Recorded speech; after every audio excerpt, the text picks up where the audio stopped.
और हिंदुस्तान के 500 सबसे बड़े उद्योगपतियों की लिस्ट निकालूं, मैंने निकाला है, उसमें आपको एक भी दलित, एक भी आदिवासी, एक भी पिछड़े वर्ग का व्यक्ति नहीं मिलेगा। और सिर्फ कॉर्पोरेट इंडिया की बात नहीं कर रहा हूं, आप जुडिशरी देख लीजिए, कॉर्पोरेट इंडिया देख लीजिए,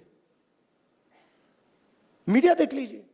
आप मुझे बता दो, नेशनल मीडिया में दलित एंकर का नाम बता दो मुझे, आदिवासी एंकर का नाम बता दो, ओबीसी एंकर का नाम बता दो, कौन है बता दो। तो नैरेटिव बनाते हैं ना। आप देखिए, हिंदुस्तान में 50% आपने कहा कि आधी आबादी ओबीसी है, उसमें आप 15% दलित जोड़ दीजिए, 8% आदिवासी जोड़ दीजिए। माइनॉरिटीज की बात मैंने अभी की भी नहीं, 73 आता है। 73% दलित, आदिवासी, ओबीसी। कॉर्पोरेट इंडिया में 0, मीडिया में 0, आप हो ही नहीं। तो अब हम अगर पॉलिसी बनाएंगे और हिंदुस्तान की जो सच्चाई, जो रियलिटी है, उसकी बेसिस पे हम पॉलिसी नहीं बनाएंगे तो उसका क्या मतलब है। तो मैं आपसे यह कहना चाहता था कि जाति जनगणना हमारे लिए सिर्फ गिनती नहीं है, जाति जनगणना हमारे लिए पॉलिसी फ्रेमवर्क है, और एक प्रकार से हमारा गाइड, जैसे कॉन्स्टिट्यूशन हमारा एक गाइड है जिसपे ये लोग रोज आक्रमण कर रहे हैं, जाति जनगणना, सोशो इकोनॉमिक सर्वे, इंस्टीट्यूशनल सर्वे, ये हमारा दूसरा गाइड होगा। और हमारा लक्ष्य है कि जो मैंने आपसे कहा कि 10 सिलेंडर की गाड़ी है, 9 सिलेंडर बंद पड़े हुए हैं, तो हमारा लक्ष्य है कि 10 के 10 सिलेंडर काम करें। आप मुझे बताओ, पूरा का पूरा बैंकिंग सिस्टम, पूरा का पूरा बैंकिंग सिस्टम, नरेंद्र मोदी ने 16 लाख करोड़ रुपए 25 लोगों का कर्जा माफ किया है। शेम, 16 लाख करोड़ रुपया। अच्छा, उन 25 लोगों में एक दलित नहीं था, एक आदिवासी नहीं था, एक पिछड़ा नहीं था, एक माइनॉरिटी नहीं था। तो पूरा का पूरा बैंकिंग सिस्टम 15 लोगों के लिए बनाया गया है। ये जो हमारे भाई हैं जो मोची का काम कर रहे हैं, जिनको पूरी लाइफ में इज्जत नहीं मिली, इनके लिए एक बैंक क्यों नहीं है जो इनकी मदद करे? कहे कि हम स्पेशलाइज्ड बैंक बनाएंगे सिर्फ इनके लिए। तो पॉलिसी मेकिंग फ्रेमवर्क का यह मतलब है, हमारा काम हिंदुस्तान की 100% आबादी की मदद करने का है। हमारा काम 5%, 10% आबादी की मदद करने का नहीं है। वो सरकार का काम हो ही नहीं सकता। और उसके लिए हमें इंफॉर्मेशन चाहिए। 21वीं सदी है, हमें डेटा चाहिए। डेटा है ही नहीं। आप नोट कीजिए, मैंने 2 चीजें कही हैं। मैंने कहा है कि जाति जनगणना, social economic state census, institutional census हम कराएंगे, और 50% का जो बैरियर है, जिसको हम एक्सेप्ट नहीं करते हैं, फ्रैंकली बोलूं तो इसको हम उड़ा के फेंक देंगे। ये 2 चीजें मैंने कही हैं।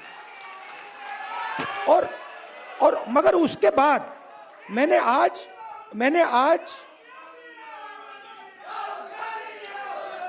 तक, सुनिए, आज तक उसके बाद हम क्या करेंगे मैंने नहीं बोला है, क्योंकि पहले मैं चाहता हूं कि हमारे सामने डेटा हो कि भैया इतने दलित हैं, हिंदुस्तान के इंस्टीट्यूशन में उनकी इतनी भागीदारी है। रिजर्वेशंस की बात होती है, मगर चांस नहीं मिलता। सच्चाई है, सब जानते हैं। उल्टा उल्टा हो जाता है, लैटरल एंट्री हो जाती है, लैटरल एंट्री हो जाती है। मैं आपको गारंटी देता हूं, लैटरल एंट्री में आपको 90% का कोई नहीं मिलने वाला।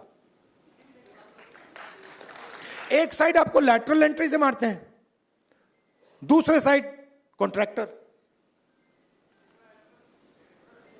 तो मतलब नीचे देखो वहां पिटाई हो रही है, ऊपर देखो वहां पिटाई हो रही है, साइड देखो वहां पिटाई हो रही है, मतलब जहां भी देखो। और 90% आपकी आबादी है। अब अगर आपकी 10% होती तो कोई कह सकता हाँ भैया 10% आबादी है, ठीक है, बट 90% आबादी, आपके बिना देश ही नहीं चल सकता। और फिर मीडिया में आपको दिखेगा भैया, एक पहले क्या होगा, वो बॉलीवुड की बात करेंगे, वहां पे डांस गाना दिखेगा, उसमें भी आपको कोई 90% का नहीं मिलने वाला, कोई नहीं मिलेगा। मैंने चेक किया भाई, मैंने लिस्ट निकाली है। मैंने कहा भैया मिस इंडिया की लिस्ट निकाली मैंने कहा देखता हूं, मैं कहता हूं देखो यार, अच्छा अब कहते हैं मिस इंडिया की लिस्ट निकाली मैंने। सुनो सुनो, मैंने मिस इंडिया की लिस्ट निकाली, कहा ठीक है देखते हैं। मतलब माइनॉरिटी भी 90% में आती है मैडम, आप भी शामिल हैं। और आपको और शायद जो आपके साथ हो रहा है वो सबसे ज्यादा खराब है। मतलब आप पर तो डायरेक्ट आक्रमण हो रहा है, राइट? मगर आप भी 90% में हैं। तो मैंने लिस्ट निकाली मिस इंडिया की, मैंने कहा भैया इसमें तो होगा, मतलब एक दलित महिला तो होगी, एक आदिवासी महिला तो होगी ना दलित है, ना आदिवासी, ना ओबीसी, कोई नहीं।